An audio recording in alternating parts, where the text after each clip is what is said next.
mbaniriza mwebale kuba balabi balungi mwebale kutwagala akaseera konna mutabani wa Mole n'amatovu mirundi akwatira ssente bane n'agula data data atagulika abantu bakwagala tubeebaza kuba nabo bakitunulira omanyi social media terimba kati bo bakimanyi omusajja alina amaanyi kituufu ate obusiru bwabwe people don't reason abantu abolaba bakuteesawo baane bakola ebintu bingi ebibaswaza waayi tebasafaringangako humiliation kibola muganda nti okuswala nfa why tebafunangako humiliation bulijjo bwobanga tolaba Museveni oyo mulwanyi Museveni olwokuba mulwanyi yafunako humiliation nibaga nti bagundi bafudde galanga mufu bwe yali naye nti yali ava wewe nyini yali ava wano n'afa kakati abo abafananga Museveni babeera prepared tukita inoculation ti man like me sine kyenjagala mu nsi kyonzijako oleeta ebyokunhumiliating oba okoze loosi kuba sine kyesikulekera sina lawuni mu ppanga tosobola kunjooga kakati nkasonjooga ebyange naawe biba bikoze eki biba bikomye ate nze mbala nnyo manyi okubala gavumenti n'egibala nti ebulayo emeka ekyo kisoboka tukibala waliwo ezigibwako oba nti ono abulayo emeka tukibala kuba tulina ebyebikiro nti gwe olowooza nti muwala wakuteesa okuvuganya ne muganda wa Museveni be basoma bokka esembabule teriyo basoma kubasinga gye bali yes lwaki bakibalekedde nti mubaleke bakuname mpulira obayita basezi nti balwanirira mulambo gwabwe kiyinza okuba balala babajjamu no era bwe kijja okubeera ne mu revenue authority bwe kijja okubeera ne mu masomero mu education bwe kijja okubeera ne mu health mubaleke balonde abantu baabwe kiwunye bakuname bulijjo kyobagamba mubakunamye ne mu revenue ijja kulaba nga aba revenue authority basolooza na mundu omusolo why nti musigadde mu mwekka abalamu bavuwazizza abantu boba nga baga nedda mubaleke kintu kyawe mukibalekere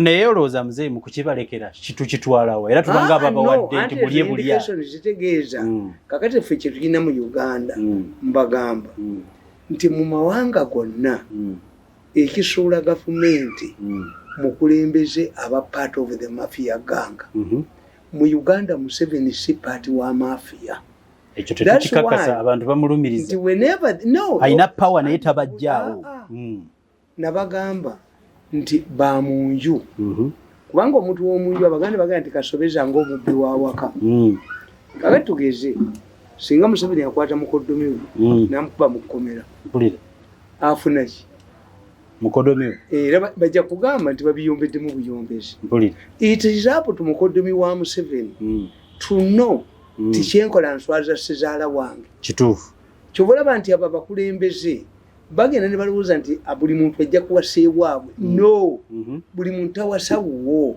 nabaga nti Diana yali tamanyi byabulangira Uhuru Kenyatta mukazi we tamuleeteddeko problemu yonna she is a daughter of a German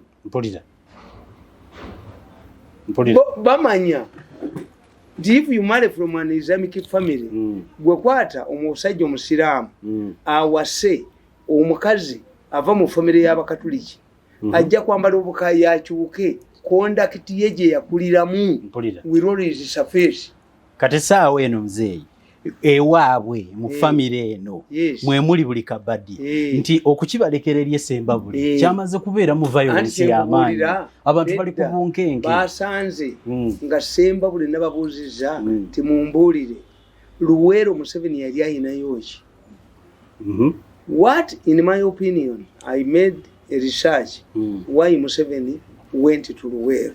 One, when we were choosing gondi waliwo omusajja bamuyitanga Zubair Bakari kati omugenzi yaŋŋamba ti in 1975 Museveni sent a group, a team from Mozambique that surveyed the whole country and made a conclusion that Luweero was suitable for guerrilla war. nga yeteekateeka era Museveni akugamba ye ne bwe baali e Tanzania he opted for egerirawo naye ne bamugamba nti no egerirawo ekirimu ekirungi ekibi Amini ejja kutta nnyo abantu baffe let us have the Tanzanians nga Museveni atya nnyo foreign occupation ekyo kimulabamu abazungu okubyeyingizamu kubanga Museveni asoma nnyo history kati Museveni atya nnyo foreign occupation mpulira why tibwe tugenda e Somalia tubeerayo lwaki abantu bonna bajja kugamba Uganda UPDF is not hated in Somalia for two reasons. One, amajje ga Kenya bagahatinga, they are near the border bayina entalo zaabwe. Some Somalis are in Kenya who have held very high and influential positions in the army. In fact, we are like the Somalis are like Rwanda to us and the Somalis to Kenya. Relationship gye bayina mistrust.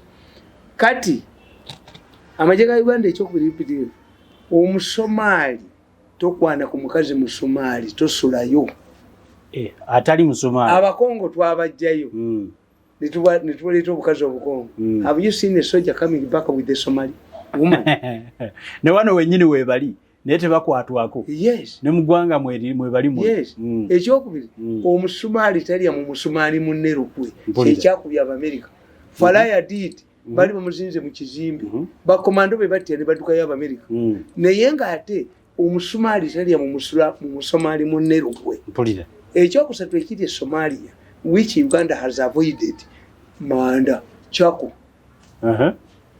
Amanda Kenya is making billions of dollars from selling the Chako in Somalia Amanda gano kumbiteeka mu sigiri buliyo manyi Somalia kikigundi ki desert waliyo miti nkugambye gava Kenya Kenya esubula Amanda nesubula na bano nesubula naki ali njagala kumanya muzee fe wano UPDF ebyo ebyewaze etya tebalinayo bakyala era tebalinayo ki babitegeera bw'oba oyagala Omusomalia kube mukwatire ku mukyala bayinza okuba nga benda kubalala abali e Somalia mpulira kubanga oyinza okubeera kati Singapore tolaba when you go to Singapore aba Singaporeans tebenda bali mu high life but the Filipinos and others the Indians go there for prostitution kubanga ensi eyakkiriza obwenzi egende e Singapore omwenzi kasola omuwala akutte kambulera akatono aba atunda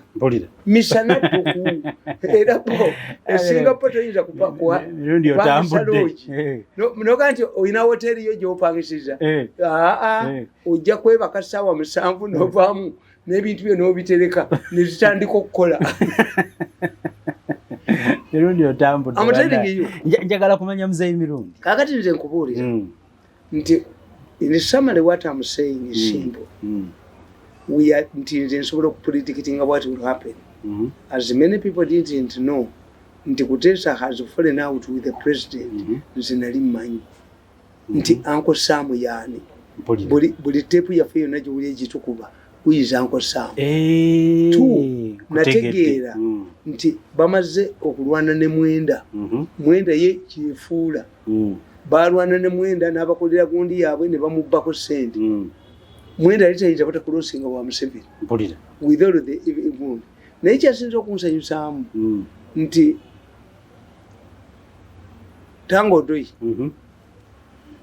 nabaga nti bamulisa Museveni bamujja Makeri Sambodi Tango Doi reveals nti Kutesa yamuleeta naye yamulagidde nti langire omwana wange yabayitamu Tango Doi n'amuga nti wadde go wandeeta naye appointment eriko manyago so this part have been bringing people to Museveni for appointment whom they can use in the future for future kakati bwe baba batandise nabo okutegeera obujoozi nti ne Tango Doi ategedde how can you tell Tango Doi to declare your daughter against Museveni's brother kiba kitegeeza gwalogansi eri waggulu nnyo erinnya eddala towangulwa bwe oli tiimu kye oli Real Madrid bwe mu byobufuzi oli kyatawangulwa Barcelona kakati if they can do it Tango Doi don't blame ministers and others okujja koze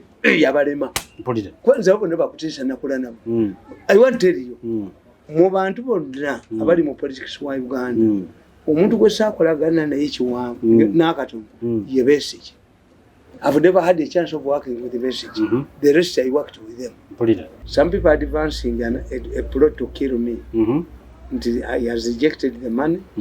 We have failed to locate where the machine is. We have failed to bribe those who are manning his machines.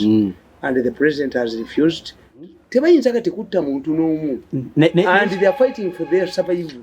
Many of these people tebagenda kudda mu kalulu. Kubanga mwenda yakwata egundi list kasaba amunyiza gwenza kubba mwenda kujja nga bakuloze. Kasita mwenda yakwata list eyaba mafia sponsored candidates najiwa Museveni. Ova Museveni najifunya mu sausage bonna bagudde. All mafia sponsored candidates including Kutesa's daughter.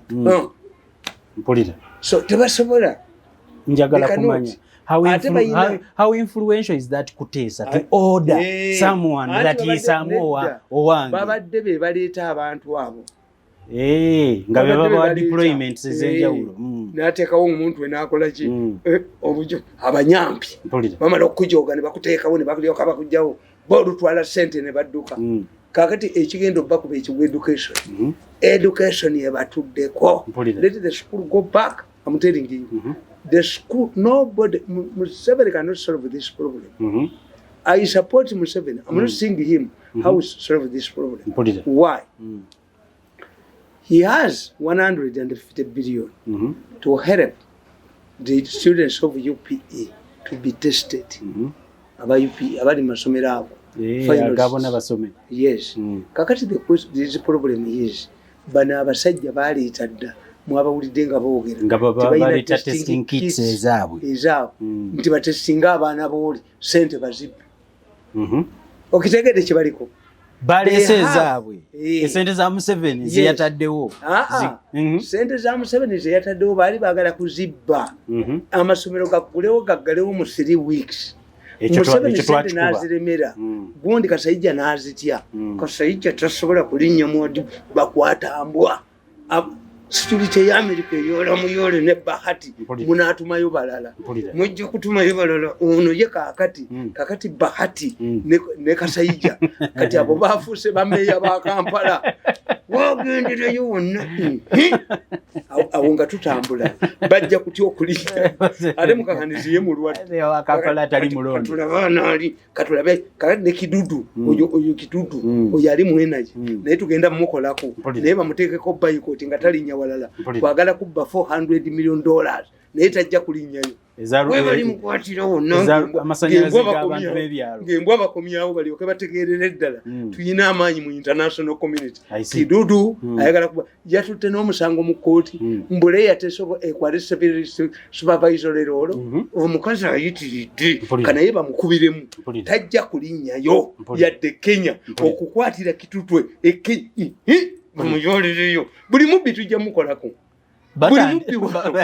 buli mubbi tujja mukola bajja kusigala wano nga beetoloolera wano nga bw'aba yagala okugenda mu Bahamas amala agenda Masaka bw'aba yagala okutambula alinga nkoko eri mu luyumba teri mubbi agenda kufuluma wano. Naffe tulina we tuwandiika wuyo ne mu Uganda tugenda kukibakola kasita mulaba ku ddoboozi ayina eddoboozi mubamanyi ng'ayina waafulumidde bazze mu kaluba wuyo adde mu mmotoka yadduke n'obubbi bwe adde yeeka. That's the second phase. Kukuba ndulu buli omulaba omubbi yenna. Ekyokusatu abaafiirwa abaana baabwe mu Fujjeeri nga babajjamu ebintu buli eyafiirwa omwana amuwandiike olunaku lumu tujja kutunda ebintu byabwe amawoteeri amaki estate zebalina e Kenya basasule nawe tujja kutuukawo battaani tebamubaliisa kati tebayinza nakukolola. Muzeeyi abafunzizza kasita yakutte ku kisanafu naye bamaze okutubba zo tebannabakozi bananzikomyawo. Mwana wange ekisanafu kibadde semba buli bwobanga oyagala okusanyawo ekisanafu ekisanafu kiyiradde eri gye kiva gye bakiyiira mwana gw'obadde kimuzukulu ekisanafu eri gye bakiyiira gye kiva Dudu Piri omuyiwa mu kiswa mwennyini abazibu kye bakola balaba ekisanafu we kiviira ddala omukazi najja asitamawo ku makya naga nti mukakiwaza ninkusuula kaakati mukakiwaza ye nannyini omusajja yekiwaza ekisanafu ekisajja bakiyita kiwaza mu luziba bakiyita kiwaza kakati oli omukazi agenda najja n'akisitamamu n'akifukamu ku makya nti mukakiwaza ninkusuula nkulamusa kiri ne kinyiga kikiwaza ajogoona abuuza mukazi wange nga zitambuuzizza yavudde kati ekisanafu bakifukiddemu semba buli bano bakankanye meeting bakatuuzeezi bakankanye babadde bamanyi nti bagenda kuba Museveni era bamwongere they were sure the electoral commission officials sente nga baziridde bani bonna nga humiliate Museveni kakati nno ate kati eyabadde omulwadde ate yajjanjaba omulwadde profesa yali awulira programu yange ku lwomukaaga olwedde n'akola pusinga ne bamutwalirawo ennakase kati ate yakubirira no don't overreact kati omulwadde eyajjanjaba omulwadde ate gwe bajjanjaba kati omulwadde avudde ku kitanda aleseeko omujjanjaba ensi y'abajulizi teri ajja gikola mu kibi ne Idi Amin yakoma ku myaka 9 naga nti nedda sebo teweeyongerayo ku mulembe gw'obwe tetwagamba nti Katonda yagenda mu liivu naye era Museveni yayingira mafiya tigomeze ensi mafiya ejoze ensi mafiya etufukidde omusulo ne batwala buli muntu yenna ne bagenda mu byalo ne balaba amayumba g'abantu amalungi ne baga nti oyo akolawa ti mu clearance oyo ne bamukwata ne balaga ludda ne balaba edduuka ne balaba poloti ne bakola ekyapa ne balaba ne bakibba naye kati entwala gye babatwalamu mafiya ganga nze byeteesa mbiwulira naye eri panike bali bategese emyaka abaana baffe banajja nabo bagende nga mulamuzaaki faamu yammwe nga mulamuzaaki abaana be balina okikwatamu buno obwogeza amaanyi buno omanye emmese envubuka nga bano bempulya boogeza amaanyi temuyinamujja kudduka ate mumugenda kuddukira ddala emmese envubuka zaatuula nezigamba naye kapeeyi eyeriitira bano baddadi nabo basiru bano basajja bakulu basiru ye people power emmese kapeeyi eriitira netta emmese egiteeri mutemugiwulira ne mudduka eyo kapa ebeera yeebasa ekiseera kyonna omanyi kakapa keebaka neebulayo emmese envubuka eyeevaamu n'ejambika ekide nga buli wayita tugiwulira ne tudduka emmese enkadde zaaseka nezigandi nemulowooza nti aidi eyo fene tugirowoozangako mwenna balenzi mmwe ani asobola okwambika kapa ekidi Bobi Wine naava Bobi Wine ne bamutumayo bano waliwo nakali mu New Vision akonakoka nekulubya nabwo bwe abantu mawulire ne bubwonoona naye nkulayirira n'olwaleero teri kapa teri mmese yali esibye kapa kidi the puzzle remained there. Njagala kubuuza mzee. Teriyo group ejja kujooga abantu nebajoga nogati ejja kubaleka except if the president is involved. When the president is not any president in the country, once he is not involved, he is not part of the mafia fellowship. The mafia fellowship cannot win.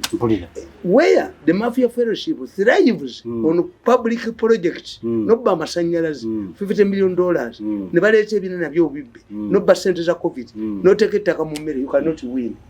Because the population just needs to know who has done it, and they will pounce on you. Exactly. Tosobola kumalako.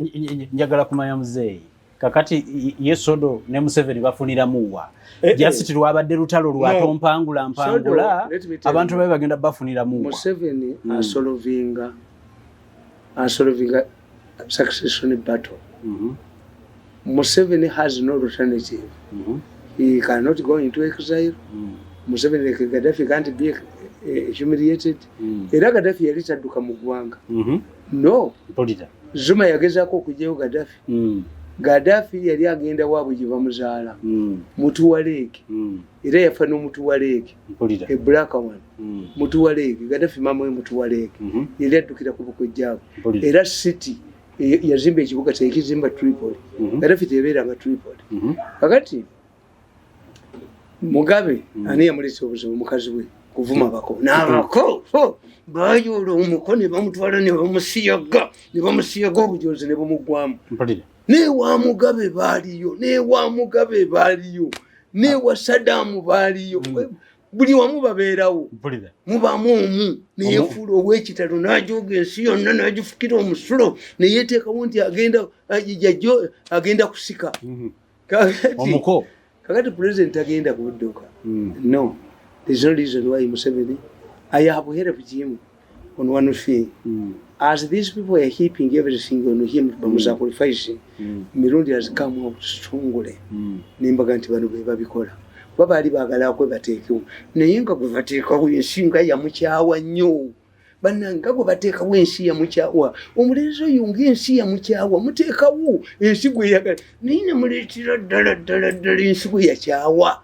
Atambula n'amakooti ya gassente, yavumanga ssezaala bwe ng'ali mu mawulire, n'akola kati baamwetegekera addemu amuvume. Nedda addemu amuvume. Olabe bwe bamuleeta nga talinnya. Addemu amuvume. Addemu amuvume alina ideas. Alina idea ki? Ideology. Ideology talina. Twamukuba ntumuwummuza. Aliko kuwandika ideology mawulire. Bamube. Nakona new vision yako. Bwe bubeero. Bakolanga ideology yawe. Kawandika buli kasana nakona obukola bintu bwako tekayina kyekayina. Obwo busajja tebuyina kyebuyina. Tubukubye wano tubukuba ntubuteeka wali. Kakati ngobugamba. Nti what's the role of Gundi? Sodo. In many countries, leaders get their relatives who can do things for them. Nemu Buganda one, the most powerful person for many years, as I've been explaining, is Kakunguru. Kakunguru helps the Kabaka in many ways. Why? Kakunguru is not a Mulangira who can succeed in Mutebi. Because the 1900 agreement ensured that the Kabaka of Buganda must come from the lineage of Mutesa the First. Kakunguru is a descendant of Nukumbogo, which means the Kabaka is very secure with Kakunguru. There are many people abatamanyi Gundi practices Abaganda. A Sabalangira is not a close relative of the Kabaka. A Sabalangira is not, cannot become Kabaka. He is a Mulangira, but who comes from distant kings. Kati oyinza okusanga ono aliwo n'anyaga ennyo. Oya abeera mu ttaka oyo gwe bajja okuba n'empale bagimugyemu. Kati oyo ayinza okuga nti va mu Ssekabaka wa 30. Omulangira aliko oyo aliwo kati. Oyo Saabalangira talya Bwakabaka be ba Mulundu. Saabalangira Mulundu. They are not close relatives of the Kabaka. Kakati babateekawo. Kakati okiraba kyembadde nkunyonnyola nti Kabaka ebintu ebisinga obungi abeerawo n'omuntu gw'atatya Gundi yabikola. Nakibinge. Why? Nakibinge comes with the royal blood. But the Kabaka does not fear Nakibinge because Nakibinge is not a contender to the throne. I see. Yes.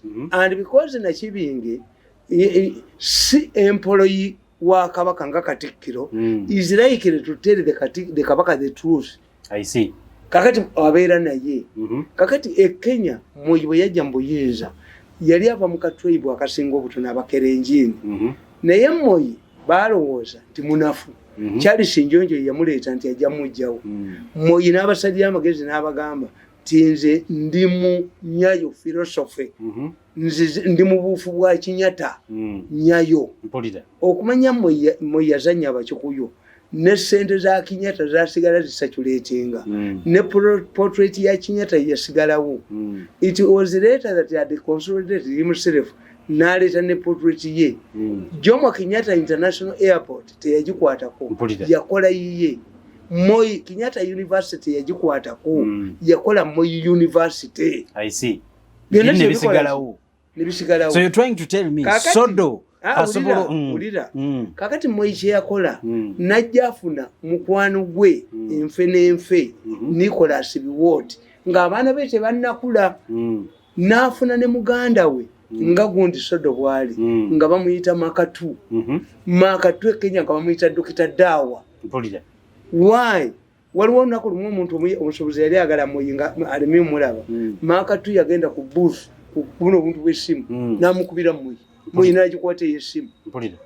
Kakati ugundi President Museveni ategedde nti abamukuba bava mu nyumba ye mu palace naye okujjako okusanga omusajja omukambwe enganzi gwe batasobola kukozesa abalala babatya nti ono omukobwa akuba essimu abakanga bano bugundi bwamwenda can I take it to the president tonight kana kakuba amawulire kati bakamye okuba obululu kakubereke kyo commission kagimalawo wamana kiwulidde ekyo kasajja gwe fe bokubye emyaka n'emyaka n'otufiiriza kati kakawulire kafa kawulire dugu ojja kusasula gwe kubereke kyo commission kajikuba kubanga bakamye wamana nalabye eggulire nga ligamba simanya reviewing contract eyakuba obululu kasajja gwe akalulu kaveeko bakawo okuba obululu bwa NRM kabutunda akasajja kafere nnyo mukatunuulire bwe bayokereza makerere omanyi story gye kakubye nga kagamba Chinese offer to construct abantu bave ku debate. What if they construct another building and it is also bad?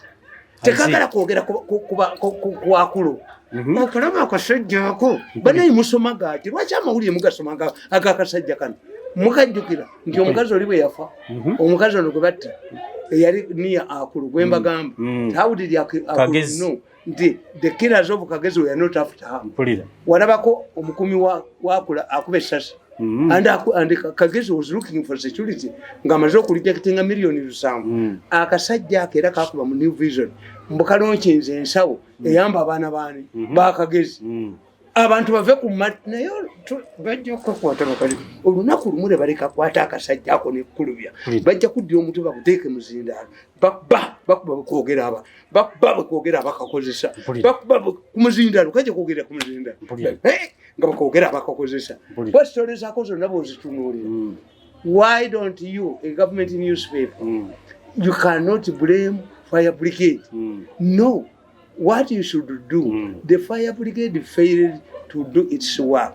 But at least, even forensic experts like me, once you get Muyonga, you can understand who. What was the role? Akulala was at Tumanyi. Nti waliwo omwana yafuna details ezo mu kutunda ettaka lyekabanyolo nawa. Omwana oyo ne bamukwata era ng'akulubwa akola. Online ne bamuwa miliyoni aga. Bamuwa miliyoni 2 ne bategeera musajja omwana n'abagamba ti information yeno nje bawadde naye mirundi ayinza okuba nga agirina ne bagamba ati mirundi yetayogerwako kati oki kizimbe kati kana kasajja kakugamba lashi Chinese. No, before we talk about a Chinese, why don't we talk about even the Muyonga? What caused the fire? It must be sealed for evidence. Yes, ne kagala era ne kasajja gwe kankukunamye ense kutegeere kiri bakyangu kulunaku luli ng'ekyenyenje kivudde mazzi okuvumbagira nze njagala abantu bategeere my role is people to understand the situation available. Nti look, why should New Vision publish a story immediately that the Chinese are ready to construct? What does construct mean? Construct means that you remove Muyonga. I see. All of the evidence will be swept away. What is itching the Kabushenga? Kabushenga, tell the country, what is itching you? This happened when this woman I've mentioned died. Immediately the woman, before her burial, Kabushenga launched a fund to help her children. Did you take her children there? Kabushenga, this is evidence. What either you know the perpetrators of these things, or you are part of them. What each you? Kabushenga chiche chikutakulanga on serious issues or you grab your busiru. All of this is evidence.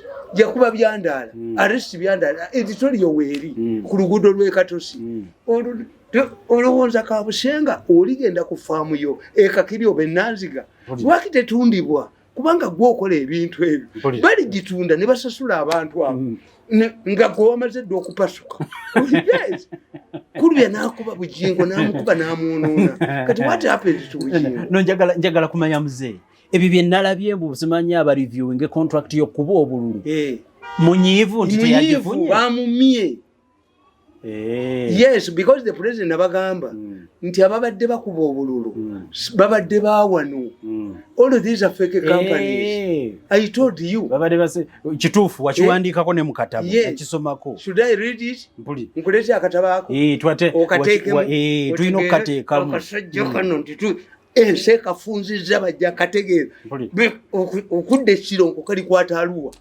okudde Sironko Kabusenga okudde Sironko alimala kwata aluwa kuddamu bajja mukwatirako kambasomera akatabo kano I'm reading from my book how mafia uses sex scandals to malign targets. It has the picture of the photograph of the late Kasuja, who was at one time the chairperson of the Electoral Commission. Kasuja was subjected to negative articles, dissuading articles in the New Vision and Evoked, and was portrayed as a sex pest. But the battle was between Matembe on one side, and I think people allied to some Kutesa on the other side at that time. So I wanted to justify, to defend my assertion that this man is now printing, publishing negative articles about the Electoral Commission. But what he doesn't know is that the removal of Lwakojo means that the president has been monitoring the Electoral Commission. That man, New Vision, was given a contract to print ballot papers in for NRM. Yes, for NRM elections. The command messed it up. The same command was given money to print exams to be distributed to children during the holidays, during the COVID-19. Where are his papers? Well, how did he expect it? This is arrogance and stupidity. They have given you a contract to roast a goat. You have failed miserably. Can you be allowed to roast a bull? Why don't these things percolate into your head? Because of arrogance. He's very arrogant. Kabusenga believes that his media is very effective. There is no effective newspaper in this country. News are more powerful than all of the newspapers combined. What are their saturated levels? Tell me, what are their saturated levels? How many copies do they saturate? And how many people buy them? And how many people believe in what they read in these newspapers? Kakati nkugamba nti ye kyatamanyi nakiwandiika wano. I wrote this book. God bless you. Tuesday, 21st May 2019. After my talk show on NBS, which means it was a Tuesday, with Kazibwe Bashir. This was a Tuesday when I completed this book in 2019. Nkugamba. During the 2006 presidential elections, some elements in the opposition political party of TC wanted to rig elections through their agents in the Electoral Commission. They hatched a plan all the way in South Africa. However, a quarrel arose from who to print the ballot papers. We are talking about printing. I wrote about printing in 2019. There were two contending groups in the fight for the deal to print ballot papers. One led by the Minister for Finance and another one led by a vocal woman who is now with another man who is now a judge. These were two companies. They masqueraded their South African companies when they were controlled by mafias, the local mafia. Matembe. Try to manyi nti nno ze South Africa kumbe zawa. I talk about is Matembe. Ask Matembe to tell you the man they were fighting who was at that time in the Ministry of Finance. I said, although the companies that were bidding to print the ballot papers claimed to be in South Africa. The reality is that their directors were actually Uganda local mafias. I'm writing in 2019 before Kabushenga's article that has caused trouble because he's itching because has lost a deal. No, Kabushenga, you should be now building a house, buying a house in South Africa. Kabushenga cannot stay here. Kabushenga has been used and evoked. I've written a book, Casualties of New Vision, and look at the articles. The people that have lost their jobs because of articles from Kabushenga and even if I die, this information will remain available to ensure that these two, Kabushenga and Kurubia, will one day face the guillotine. Bali vayola nange yankube myezi mwenda. Guillotine kalabba. Yankube myezi ena. Mpulira.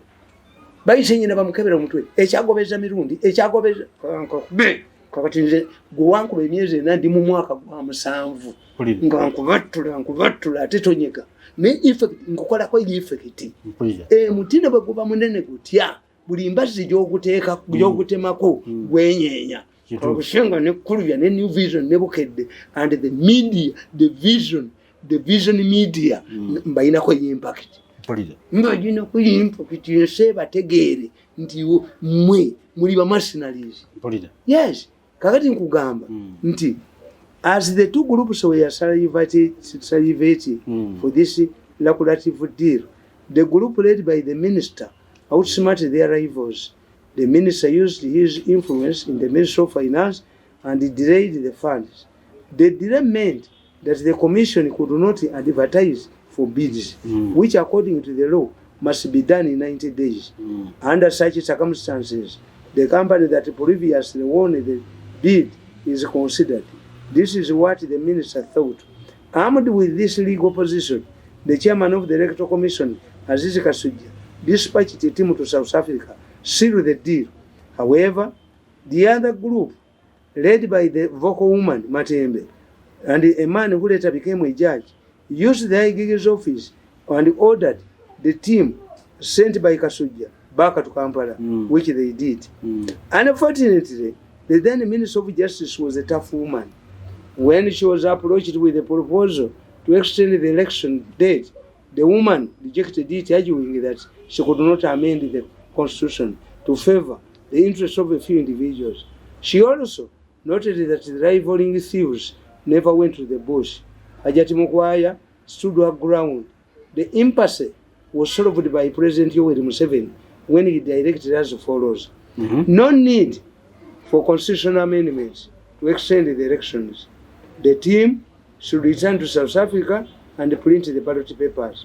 Number 3, the then Inspector General of Police, General Katumba Wamala, should investigate alleged corruption in the whole deal. The president knew that the High Gig was involved in the deal. The side of the vocal woman Matembe and her partners was humiliated. The vanquished group, like now in the Kabushenga's case, however, directed their wrath and media bombardment, as Kabushenga is doing now, to the chairman of the Electoral Commission. Haji Kasujja, as Kasujja was preparing to go to Entebbe to receive the ballot papers, he received a call from State House in Nakasero. On arrival, Kasujja found out that Museveni was in a meeting with the senior army officers, and he was asked whether he was aware that the ballot papers had been received by one commissioner, Hajati Nasanga Miro. Museveni went further and gave Kasujja a copy of a printed ballot and asked him if it was a genuine copy. At this point, Kasujja almost fainted. He, however, confirmed that it was a true copy of the ballot papers that had been ordered from South Africa. He wondered how the president had got it though. The president told Kasujja to go back to his office and wait. Within 3 minutes, Hajati Nasanga Miro was arrested by security agents. Kakati byenyini byewawandika Kabushenga byalimu bombardment jebawa company kuba teyafunye deal. No, Kabushenga tegera Together there is a new change. If Kutesa's daughter can be defeated, it means Kutesa. And the orders around. In politics, once the center collapses, fall apart. Ekiswa kiri bwe bakiwa mugundu. Kabushenga babadde bakuwaga. Kabushenga babadde bakuwaga nze nkusabira Katonda owangaale nnyo ne kulubya. Mbasabira Katonda. Nsaba Katonda kulubya awangaale nnyo. Ne Kabushenga bawangaale. Bawangaale. Tubalabeko nga bawanikibwa kalabba. Ng'ensi etegedde ebikolwa byabwe. Nti Byandaala yakubwa. Mukasa Mululi yakubwa. Nassali yakubiddwa. Mirundi nkubiddwa. Gundi Bujinga akubiddwa. Akasajja kakubye buli Muganda yenna. Muwala wa Kabaka ali Gindi ali abulamu. Taliyo muwala wa Kabaka aba mu Mbejja.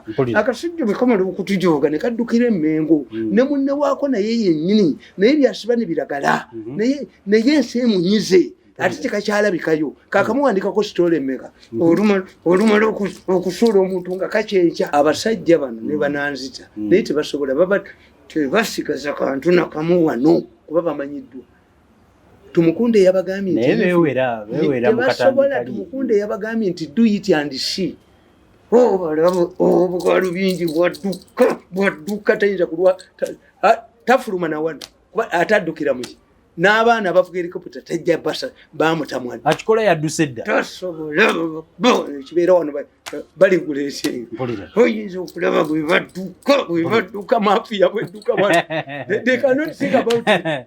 nze mbanenya kumpa eddakiika emu ku bino ebya Mukamaawo okusembebwa abantu miliyoni 5. That is propaganda. Why? Batugambako nti NRM eyina abantu 33 ku buli kyalo. Mayika mbabuulire boogera ebyobusiru nga bagala kubbira mu ssente. Let me tell you, President Kagame yagamba nti yafuna 99%. If you get 99%, do you need a police force? Because all of your supporters people love you. You don't need the army, you don't need police. Ojja kusanga nti bo baba bakola ebintu ebyo babikola kuswaza Museveni. What if ogenda ekyotera oba mugundi zonna mwe bazijje n'otasangayo obululu after elections, what will you do?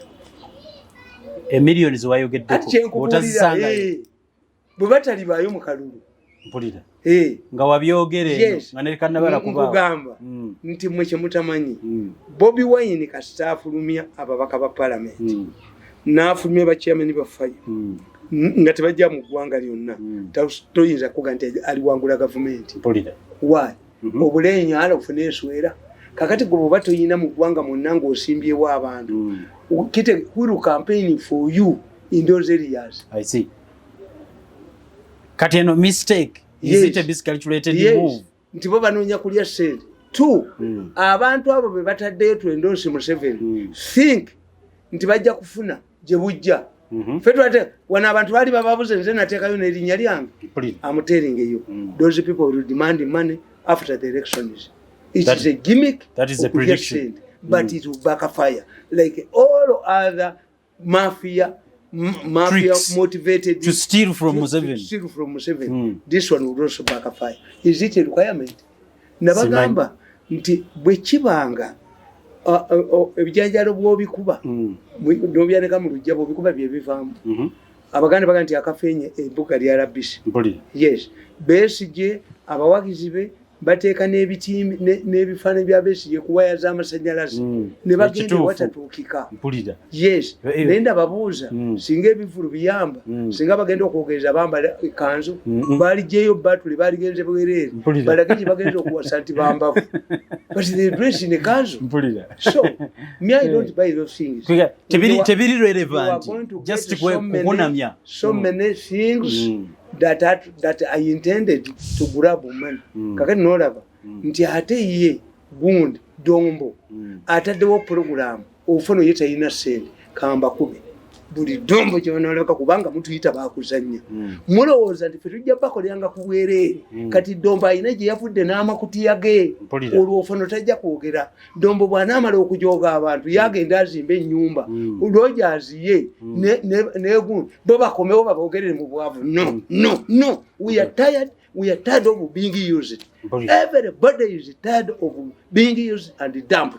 how does Ofono feel? Amakago Ofono ababbi bayingira encha najjo kati Dombo ayingidde Dombo n'engalabiye ye yali ku TV yali luddawa ate batuwononera for them they pay bakubuuza gwe sente zo ziriwa abo badombo bajja ne sente ne bagenda ku TV ne radio gye tubeera mirundi waddayo nti nawereta sente kandi naffe bayinza tukubako nti kubanga nedda katubakube kambakubire Dombo waleeta omutwe gwenkuba sirikola nabo etasabutu sobola kukola nabo naye balema okuga kujooga bali abakyabakolera ffe twabadduka kutujooga nze nasigala ku Museveni situula mu meeting yonna ya kibiina tompita wantu wonna tokola ki my money if the president believes nti I have some contribution sente zange ku account tojja kundaba wa Dombo more senior than Dombo toyinza kundaba wa Nabakoba more senior than Nabakoba tukoye naffe okukola bane bamala okukola humiliation bagambe bako mukama wammwe nti ye abamukoledde ye tabalaba kale obaja ova kuffe nga yalowooza nti bano be basinza amaanyi ku luno tajja tulaba kambakube ku luno tajja tulabayo nti bo bamala okulya sente ne badduka ne bazimba amayumba fembwa nti ne tusigala awo permanent ebyo balimbi kana akaluka ekasembayo kati buli muntu alina okunoonya gy'alaga ffe ba Musevenist I have no future in NRM beyond Museveni and therefore nange kaluka ekasembayo odda wanga agenzi katuteesa gye tulaga abaganda baga nti olwokya ennyumba lwe lulaga namunye ekkubo bano tubadde nabo ne tubategeera nti obujozi buyitirivu nga ne Museveni akyaliwo Museveni aveewo atera mugende mu kyebalimu abayudaaya bwe baali e Misiri nga Katikkiro Yozefu akyali Katikkiro wa Misiri baali balangira Falaawo atabamanyi bwe yajja baafu bano nosigala nabo nga Museveni yavuddeko bakwogeza kyolongo oyoza ekyolongo bana baana bakwogeza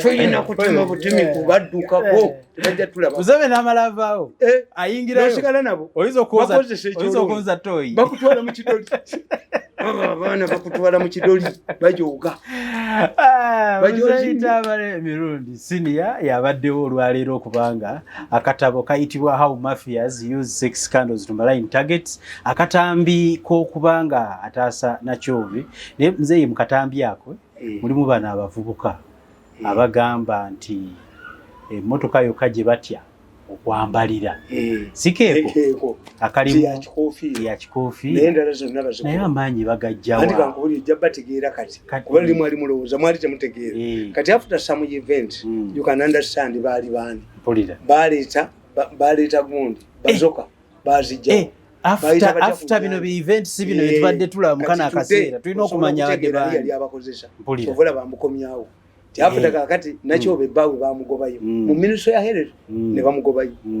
kakati osobola okutega Nakyobe nga bamugoba kuki alime kubeera na sente era kati bakugambye ndabye mbokedde sente Museveni yawanga mu Kampala tezaatuukayo baatwako bitundu era bakuba Nakyobe alime kuzitwalayo naye akasajja kabukedde okukuba nga Abaganda buli kaseera ne bakukozesa okube Baganda banno enkima bwe zibanga okwata enkima n'ogiteekamu ekiri egoba enkima ezinnewaayo naye enkima bwe zitunula ng'azigoba azifaanana zituula wansi zitta enkima eyo erimu ekiri naye omwana n'akuba Abaganda bokka baakuba kulubya Abaganda naye Abaganda kulubya bakolaki kulubya Abaganda bakolaki nze nagenda okulaba kulubya nga asima binnya Ssemakula yajja kuzimba byolongo n'avaayo n'asulebwa Ssemakula kubala mawulire gangabo naye Abaganda baamukolaki kulubya Abaganda kye baamukola simanyi kulubya Abaganda kye baamukola bane aboogera naye mu buli akwata akafu bwakwata era sitole tugirabye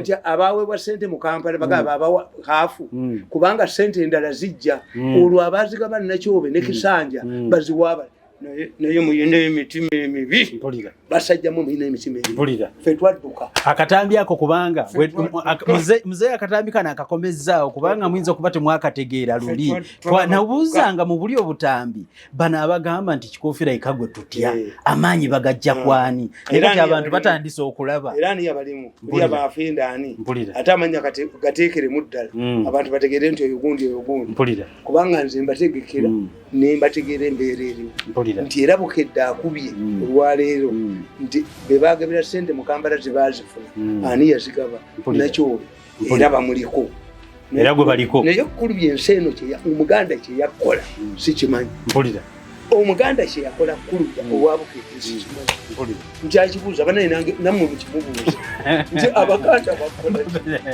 bwafuna omulimu abaganda kiki wabaliira bakubyako tusiibudde olunaku olwaleero mwebale kutulaba